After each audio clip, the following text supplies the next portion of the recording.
जैसा कि सर्दियाँ स्टार्ट हो गई हैं, सर्दियों में इम्यूनिटी सिस्टम को बढ़ाने के लिए, सर्दियों से राहत पाने के लिए आपके साथ एक रेसिपी शेयर करने जा रही हूँ। किचन की कुछ टिप्स दूँगी और एक हेल्दी सा इवनिंग स्नैक शेयर करने जा रही हूँ। तो वीडियो को फुल देखिएगा, चैनल को सब्सक्राइब और वीडियो को लाइक करिएगा। अपने कमेंट्स भी आप ज़रूर दीजिए और किस तरीके की वीडियो आप देखना चाहते हैं चैनल पर ज़रूर शेयर करिएगा। So hello everyone, welcome back again. I hope you doing well. अलसी यानी फ्लैक्ससीड। फ्लैक्ससीड के कितने फ़ायदे हैं आप सभी लोग जानते होंगे। अगर नहीं जानते हैं ना इसके पूरे फ़ायदे, तो गूगल पर जाकर ज़रूर सर्च करिएगा। ये आपके इम्यूनिटी सिस्टम को, स्किन को, हेयर को कई सारे आपको बेनिफिट देता है। और सर्दियों में तो ये बहुत ही अच्छा होता है। आपके अगर कमर में दर्द, घुटनों में दर्द है, उसके लिए भी बहुत ही अच्छा रहता है। तो आज मैं बनाने जा रही हूँ अलसी के लड्डू। इसके लिए अलसी को भून लिया है और बहुत ज़्यादा उसको रोस्ट नहीं करना है। जब अलसी तड़कने लगे तब तक ही उसे रोस्ट करना है। अगर ज़्यादा रोस्ट कर लेंगे तो ये थोड़ा सा कड़वापन दे देगा। फिर उसी पैन में मैंने ले लिया है 2 चम्मच बड़े देसी घी और उसमें डाल दिए हैं कुछ गोंद। गोंद भी बहुत ही अच्छा होता है। आपके अगर हड्डियों में दर्द रहता है, कमर में दर्द रहता है, तो आप इसको ज़रूर किसी भी रेसिपी में शामिल करिए। बहुत अच्छे इसके बेनिफिट्स होते हैं। और ये सारे आजकल देखिए सोशल मीडिया का ज़माना है, आप इसके बेनिफिट्स जो भी हैं आप सर्च करके भी देख सकते हैं। और विंटर में तो ये कमाल की ही रेसिपी रहती है। आप इसे बच्चों को खुद भी एक एक लड्डू आप बना के रख लीजिए या एक बर्फ़ी बना कर रख लीजिए। इसे आप दूध में, सुबह नाश्ते में, किसी भी तरीके से आप बच्चों को दे सकते हैं और ख़ुद भी ले सकते हैं। इसी के साथ गोंद भुन गया। और गोंद को हमेशा स्लो फ्लेम में ही भूनें, क्योंकि ये अगर आप तेज और फ्लेम में रखेंगे इसे ना, तो ये अंदर बाहर से तो फूल जाते हैं और अंदर से ये कच्चे रह जाते हैं, जो खाने में अच्छे नहीं लगते हैं। आपके मनपसंद के जितने भी ड्राई फ्रूट्स आप उसमें ऐड करना चाह रहे हो, उसे आप अच्छे से घी में ही रोस्ट कर लीजिए। जैसे मैंने यहाँ पर बादाम, काजू, मखाने, किशमिश इस तरीके के ड्राई फ्रूट्स लिए हैं। और आप जितना भी आप ड्राई फ्रूट्स आपके पास अवेलेबल हों आप ले सकते हैं। ये टोटली आप पे डिपेंड है। मेन इसमें इंग्रेडिएंट अलसी रहता है और आपका गोंद रहता है। अगर आपके कमर दर्द वगैरह रहता है तो ये बहुत ही फ़ायदेमंद रेसिपी बनके तैयार होती है। ड्राई फ्रूट्स का चुनाव आप अपने हिसाब से कर सकते हैं। और इसमें सारे ड्राई फ्रूट्स भुन गए थे और इसमें मैंने 2 चम्मच 1 चम्मच और ले लिया है देसी घी। और उसमें ये मैंने लिया है गेहूं का आटा। इसे अच्छे से धीमी आंच में भून लेंगे। जब तक इसमें अच्छी सी एक खुशबू ना आने लगे तब तक इसे धीरे धीरे रोस्ट करेंगे।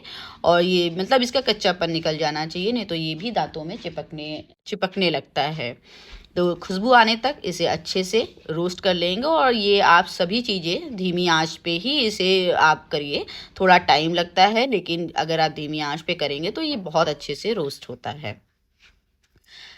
अलसी के दानों को अच्छे से मैंने ग्राइंड कर लिया है, बारीक ग्राइंड कर लिया है। उसी जार में मैंने सारे ड्राई फ्रूट्स ले लिए हैं। उसी जार में मैं अच्छे से इनको भी ग्राइंड कर लूँगी। आप चाहें तो दरदरा ग्राइंड करिए, आप चाहे तो इसे फाइन ग्राइंड कर लिए। मैंने यहाँ पर फाइन ग्राइंड किया है क्योंकि कुछ ड्राई फ्रूट्स मेरे बच्चों को नहीं पसंद है, जैसे किशमिश वगैरह। तो अगर इसमें मैंने डाल दिया है तो ये अच्छे से ग्राइंड हो जाएंगे, जिससे कि बच्चों को पता भी नहीं चलेगा। सारी चीज़ों को, अलसी, ड्राई फ्रूट्स और रोस्ट किया हुआ आटे को मैंने अच्छे से इसमें कर लिया है मिक्स। और इसके बाद इसे आप चाहे चीनी में बनाइए या आप गुड़ का इस्तेमाल करिए। मैंने यहाँ पर गुड़ का इस्तेमाल किया है और गुड़ से और भी हेल्दी बन जाता है। तो गुड़ को मैंने छोटे छोटे टुकड़ों में क्रश कर लिया है। आप चाहे तो और छोटे टुकड़ों में इसे क्रश कर लीजिए और इसे अच्छे से आप मेल्ट कर लीजिए।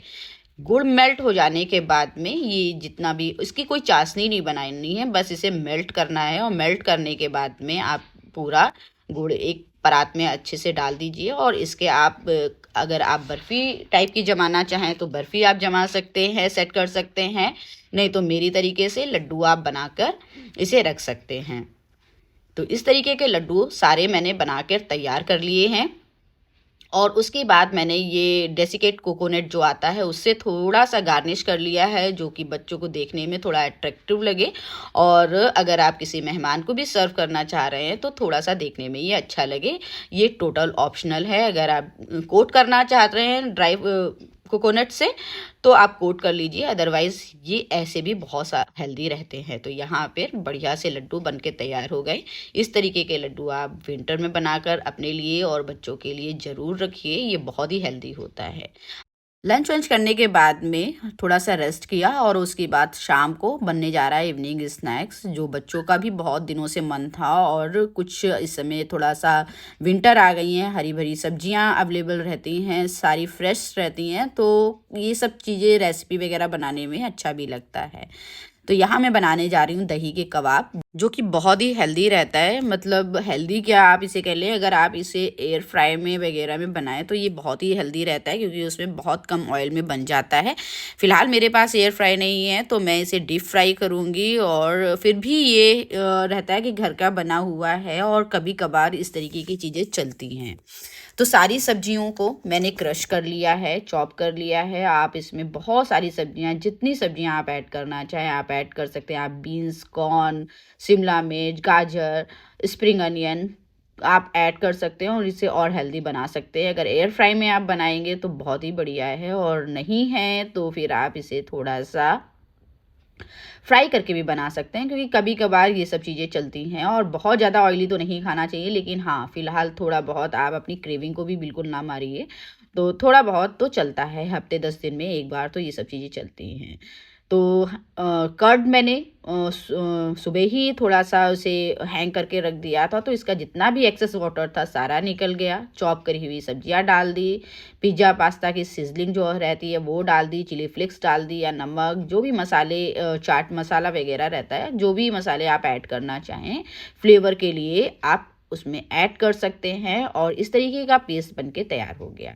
ब्रेड को लेते हैं, ब्रेड को सिंपली आप पानी में थोड़ा सा डिप कर लीजिए। और आप इसके अगर साइड निकालना चाहें तो आप साइड निकाल सकते हैं। फ़िलहाल मैंने साइड नहीं निकाला है, क्योंकि मुझे लगता है ये वेस्ट हो चला जाएगा।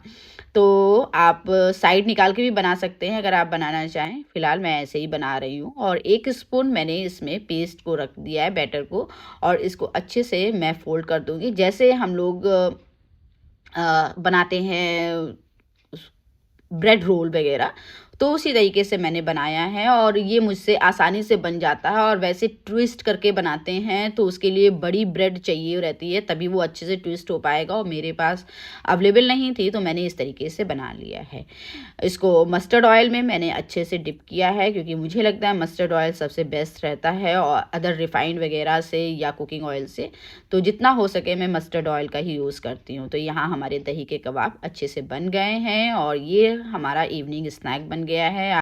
आप इस तरीके के स्नैक्स घर पर ही ईजिली बना सकते हैं, और ये बाहर की अपेक्षा बहुत ही हेल्दी रहता है, बाहर से तो बेस्ट ही रहता है। इसी के साथ वीडियो में बढ़ते हैं आगे। किचन टिप्स में मैं आपके साथ शेयर करने जा रही हूँ होममेड गरम मसाला। गरम मसाला आपके खाने के फ्लेवर को भी बढ़ाता है और साथ में आपकी इम्यूनिटी सिस्टम को भी स्ट्रॉन्ग करता है। ज़्यादातर मसाले मैं खड़े मसाले ही मैं लेके आती हूँ और इसे अपने घर में ही प्रिपेयर करती हूँ। पैकेट्स वगैरह खरीदने से मैं अक्सर बचती रहती हूँ। बहुत ही कम ऐसे मसाले होते हैं जिनके मैं पैकेट्स बाहर से परचेज़ करती हूँ।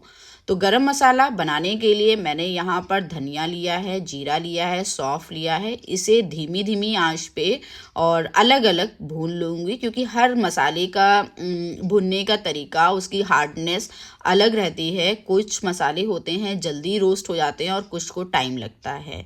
इसका जितना भी मेज़रमेंट मैंने लिया है और कितना मसाला मेरा बनके तैयार हुआ है, ये सारी चीज़ें मैं डिस्क्रिप्शन में मेंशन कर दूंगी। तो आप डिस्क्रिप्शन बॉक्स ज़रूर चेक करिएगा। दालचीनी मैंने यहाँ ली है, दालचीनी को थोड़े थोड़े टुकड़ों में तोड़ लिया है। और इसी के साथ मैंने लिया है जायफल। जायफल को थोड़ा सा क्रश, क्योंकि खड़ा जायफल को भुनना थोड़ा टफ रहता है, तो मैंने थोड़ा सा इसको क्रश कर लिया है। क्रश जायफल कर लिया है और उसके बाद डाल दिए हैं तेज पत्ते। तेज पत्ता बहुत आसानी से भुन जाता है और जल्दी भुन जाता है, इसीलिए मैंने इसे बाद में डाला है। तो आप अच्छे से इसे रोस्ट कर लीजिए, और रोस्ट करने के बाद में इसे जितने भी मसाले हैं मैं इसे एक प्लेट पे निकाल रही हूँ। और इसे मैं घर पर बना हुआ मसाला फ्लेवर फुल तो होता ही है, खुशबू भी इसकी बहुत अच्छी होती है और बाज़ार से तो ये लाख गुना अच्छा रहता है। तो मैं गरम मसाला घर पर ही बनाती हूँ। मैंने जावित्री को भी अलग रोस्ट कर लिया है, अब मैं रोस्ट कर रही हूँ लौंग को। ये जितने भी मसाले हैं इनकी लिस्ट मैं डिस्क्रिप्शन बॉक्स में ज़रूर मेंशन कर दूँगी, प्लीज़ आप उसे ज़रूर चेक करिएगा। और बहुत ही अच्छा खुशबूदार ये गरम मसाला बन के तैयार होता है अगर आप परफेक्ट मेज़रमेंट के साथ में बनाएं। और लास्ट में मैं डाल रही हूँ स्टार फूल, जो ये एक मैजिक के तरीके से आपके मसाले में कम काम करता है और इससे बहुत अच्छी खुशबू और फ्लेवर ऐड होता है। तो स्टार फूल बहुत ही अच्छा रहता है और मैं पहले इसका इस्तेमाल नहीं करती थी, लेकिन अब से मतलब 2-3 बार से मैं इसका इस्तेमाल कर रही हूँ, तो इससे मसाले का फ्लेवर बहुत और खुशबू बहुत ही चेंज हो जाती है। तो ये मेरे रोस्ट करे हुए मसाले हैं और इनको मैंने इस तरीके से अलग अलग रोस्ट करा है और मैं इसका हाफ हाफ करके इसे ग्राइंड कर लूँगी ताकि ये अच्छे से ग्राइंड हो जाए। और क्योंकि ग्राइंड करने के बाद में थोड़ा सा रह जाता है और आप इसे जब छानेंगे तो थोड़ा रफ रह जाती है, तो आप उसे छान कर अलग किसी बॉक्स में आप रख सकते हैं। जब भी ग्रेवी वाली सब्जी बनाएं आप उसको प्याज लहसुन का मसाला करें, ग्राइंड करें, तब आप थोड़ा सा इसको ऐड कर सकते हैं। तो ये मसाला मेरा बनके तैयार हो गया है और मैं फिर कहूँगी डिस्क्रिप्शन बॉक्स ज़रूर चेक करिएगा। ग्राइंड करने के बाद में आप इसे एयर टाइट जार में भर कर आप रख लीजिए और ये आपका बिल्कुल ख़राब होने वाला मसाला नहीं है। सो आज के वीडियो के लिए बस इतना ही, और इसमें कुछ भी आपको पसंद आया है तो चैनल को ज़रूर सब्सक्राइब करिएगा। मिलती हूँ नेक्स्ट ब्लॉग में, तब तक के लिए bye bye, take care, thanks for watching.